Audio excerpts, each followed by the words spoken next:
So I'm sure a lot of you are familiar with a wild fennel already, but it doesn't hurt to talk about it a bit more, especially if that's not something you're used to using a whole lot.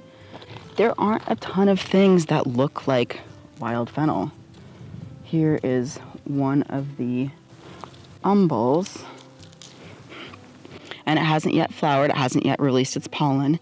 It looks like a lot of the other umbels in the carrot family, Apiaceae. It's one of the few that have this bright yellow pollen, just like that, and it doesn't have leaves. It has fronds.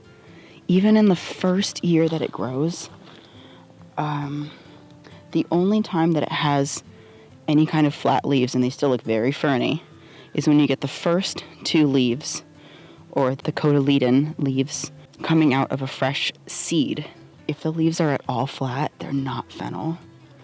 They are ferny, and then each little fern part is round itself as well. So that's a really good indicator. Up and down the plant, just like a celery or a carrot, you have these stalks. If you see the inside of, there's fibers running up and down. And this is hollow. Well, it's filled with foamy stuff, but it's hollower further down the stem. But the fiber part is hollow. And the outside of the stalk pulls away just like de-stringing celery.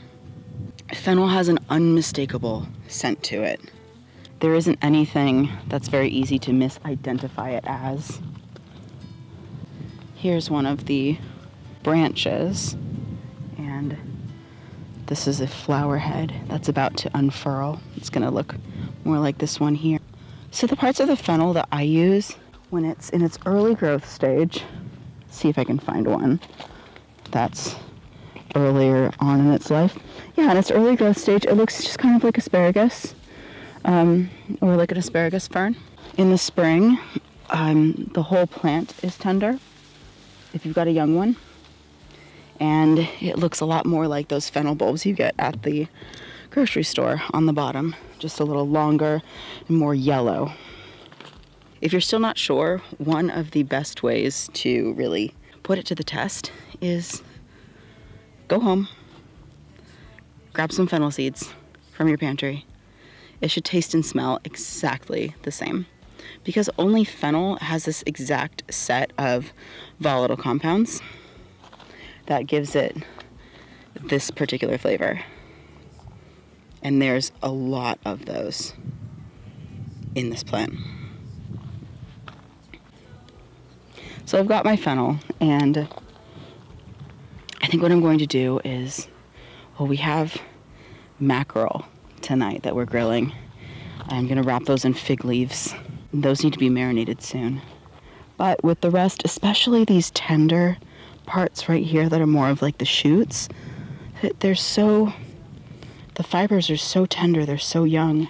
I think what I'm going to do is pack them in salt with some other herbs after chopping and do a nice herb salaise, which is a French-Canadian salted herbs condiment. That's all it is, salt and herbs. I guess here it would be more of a verdurette, but that's also a little different. Verdurette, it has more stock vegetable ingredients. So whatever you want to call it, sometimes it ends up being more of one than the other. You can change it later. But yeah, that'll be part of the meal I make tonight. One of the other parts we use is the small flower head. This can be chopped up and put into a salad or a marinade, roasted with veggies. The ferns, if these are chopped, they make a nice green garnish.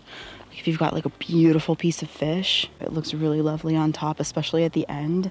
And even these big leaves have a lot of flavor, unlike a lot of cultivated fennels. When you have a more mature flower, let's grab one right now. That's what you want. You want the pollen.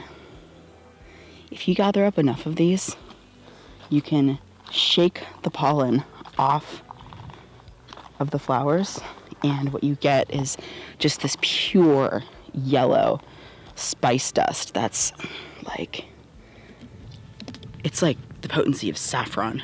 It's incredible. When the seed heads fully mature, with wild fennel, I don't like the mature seeds as much. They lose flavor and they get tougher. You know how hard it is to crack a fennel seed for anything if you're cooking. Fennel seeds are a little annoying to work with sometimes because they are so tough, and if you put them in something light and delicate, it's hard to chew. So, I don't see any in this phase right now, but as soon as the seeds start forming,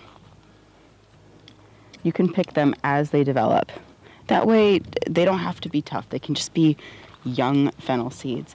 They don't last as long, but they're not meant to. It's not their season. Fennel has about 3 seasons, unless it's a place where it doesn't freeze, and then it has, 4 seasons. It's just what parts of the plants you can use at what time, but you're always going to get that fennel flavor pretty much the whole year round. If you pick really young fennel seeds, you can actually just salt them and store them that way, a little wet. And I think that's one of my favorite ways to really capture the volatile oils in a young, fragrant spice seed.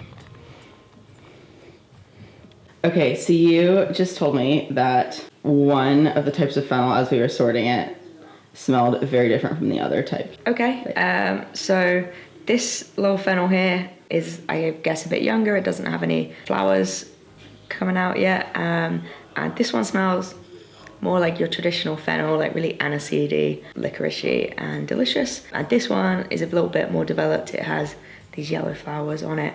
And really, it smells quite different. It smells like still a bit aniseedy, but also almost like a bit like curry powder. It smells like that curry bush that they have in Kew Gardens, which is really different and gives it a lot more like bass, musky tones. I like it. I would eat both of these because they both are right up my alley.